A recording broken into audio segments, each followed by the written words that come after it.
دخترای جوون این مملکت در دبی و ترکیه دارن روسپیگری میکنن. ما نگاه کن تیترای روز مجلس چیه؟ بی‌حجابی کم حجابی، برق، آقای ظریف. کی اومده بگه که فقر تو جامعه داره کولاک میکنه؟ مردهای خونه شرمنده زن و بچه شونن. فساد تو جامعه داره بیداد میکنه. دخترای جوون این مملکت به قرآن در دبی و ترکیه دارن روسپیگری میکنن. کشوری که جز 10 کشور ثروتمند دنیاست. شما نمیتونین بچرخونین. خب آقا برین. مگه ارث بابا نتونه؟ چرا 6 سال حکومت کردی نتونستی؟ خب بدین دست مردم دیگه.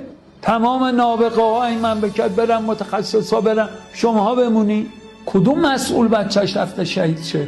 کدوم مسئول بچهش جانبازه؟ کدوم بچهش تو صف نونه؟ همه خارج از کشور دلارا رو بردن، پولا رو بردن، لذت ها رو دارن میبرن، مردم باید زجرشو بکشن. کی دیگه شما رو قبول داره؟ همه کاراتون جنبه های سیاسی داره و دروغ. دین خدا امروز بازیچه است. من میگم با شهامت میگم. هر جای دنیا بود 2 روزه براتون میداشتن. انقدر مردم تحت فشار باشن، قشر فقیر جامعه بشه 70%.